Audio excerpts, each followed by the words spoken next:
साथियों नमस्कार।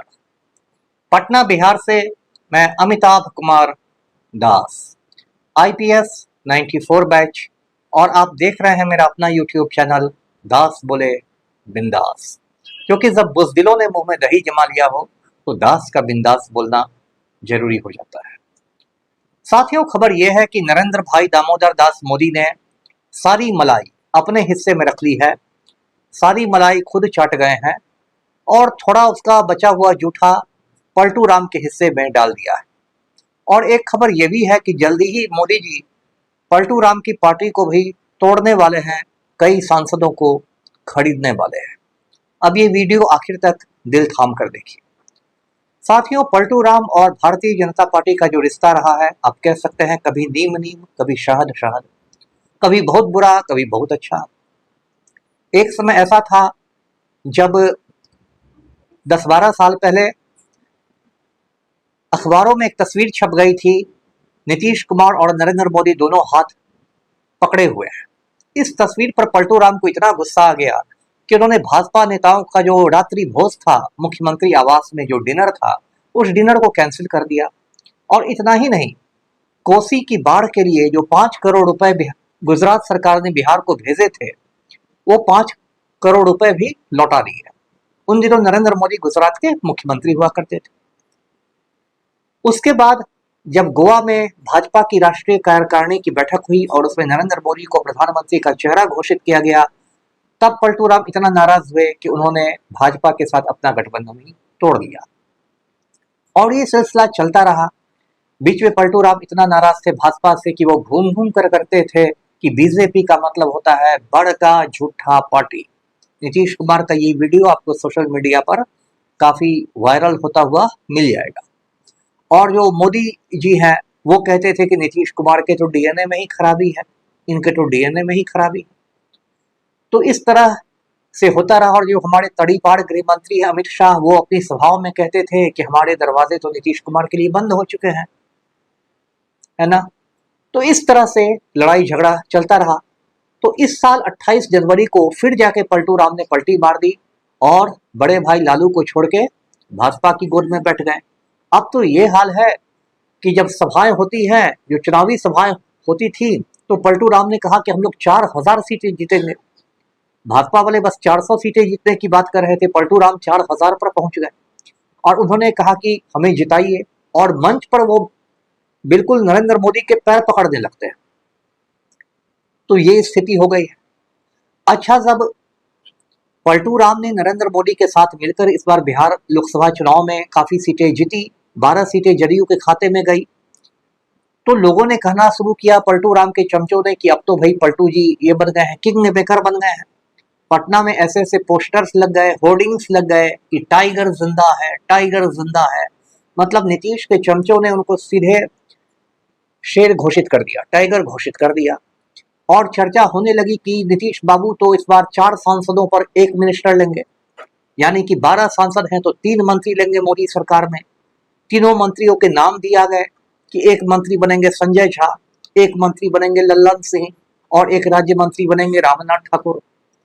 संजय झा तो बेचारे इतने उत्साहित हो गए कि उन्होंने कुर्ता पाजामा पर आयरन भी करवा लिया, दही में चीनी डाल के अच्छा शगुन भी बना लिया और इंतजार करते रहे कि अब तो राष्ट्रपति भवन से फोन आएगा। लेकिन राष्ट्रपति भवन से फोन आया ही नहीं, संजय झा बेरंग रह गए। जबकि इसके पहले ये चर्चा थी राजनीतिक गलियारों में कि संजय झा को राज्यसभा में भेजा ही इसलिए गया है कि मोदी सरकार में उनको मिनिस्टर बनाया जा सके। फिर बीच में ये हल्ला उठा कि जो नीतीश बाबू हैं वो तो भारी भरकम मंत्रालय लेंगे।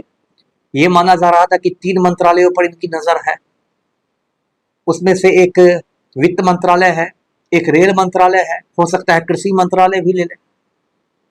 तो ये बड़ी बड़ी बातें हो रही थी। लेकिन जब मंत्रालयों का बंटवारा हुआ तो बंटवारा में क्या हुआ, यदि कपिल शर्मा के शब्दों में मैं कहूँ, कपिल शर्मा जो कॉमेडियन है, कपिल शर्मा के शब्दों में मैं कहूँ तो बाबा जी का ठुल्लू मिला है नीतीश कुमार को। अब देखिए, लल्लन बाबू जो है, लल्लन बाबू को मिला पंचायती राज मंत्रालय। अब यदि बजट के आवंटन के हिसाब से देखा जाए कि किस मंत्रालय को कितना बजट आवंटित होता है, तो पंचायती राज मंत्रालय बिल्कुल पीछे है, 20वें या 25वें नंबर पर होगा। और कुछ और भी दिया गया है, मतलब बकरी पालिए, मछली मारिए टाइप के काम दिए गए हैं। रेल मंत्रालय पर जिस पर पलटू राम की गिद्ध दृष्टि थी वो तो मेरा बैचमेट ले गया। मैंने पहले भी आपको बताया है कि रेल मंत्री तो भारत का है, अश्विनी कुमार वैष्णव, वो मेरा बैचमेट है। मैं आईपीएस 94 बैच का, वो आईएएस है 94 बैच का। मसूरी में हम लोग साथ साथ ट्रेनिंग करते थे। बाद में वो मुझसे कहीं ज्यादा बुद्धिमान निकला, वो गौतम अडानी की शरण में चला गया और अडानी ने उसको भारत का रेल मंत्री बनवा दिया। तो रेल मंत्री तो अश्विनी कुमार वैष्णव है, तो रेल मंत्रालय भी नहीं मिला पलटू राम को। और उससे भी ज्यादा जो खतरनाक चीज है नीतीश बाबू के लिए कि अब नरेंद्र मोदी और जो अमित शाह हैं, या जिनको मैं रंगा बिल्ला कहता हूं, ये दोनों रंगा बिल्ला जदयू को तोड़ेंगे और इसके लिए ऑपरेशन लोटस शुरू होगा। ऑपरेशन लोटस में आप जानते हैं क्या होता है कि विधायकों और सांसदों को खरीदा जाता है। अभी ये सत्ता के गलियारों में दिल्ली में चर्चा है कि 100 करोड़ रुपए में जदयू का एक एक सांसद बिकेगा। और इसके पहले आपने देखा होगा कई राज्यों में गैर भाजपा सरकार को गिरा दिया गया है ऑपरेशन लोटस के जरिए, सूटकेस पॉलिटिक्स के जरिए, एक एक विधायक को 50 करोड़ में खरीद के, 75 करोड़ में खरीद के। तो वही चीज मोदी जी अब जदयू के साथ लगाएंगे। इसके लिए देखिए 20 तारीख का इंतजार किया जा रहा है। 20 तारीख ज्यादा दूर नहीं है, 20 जून का इंतजार किया जा रहा है। 20 जून को स्पीकर का चुनाव होगा, लोकसभा अध्यक्ष का चुनाव होगा।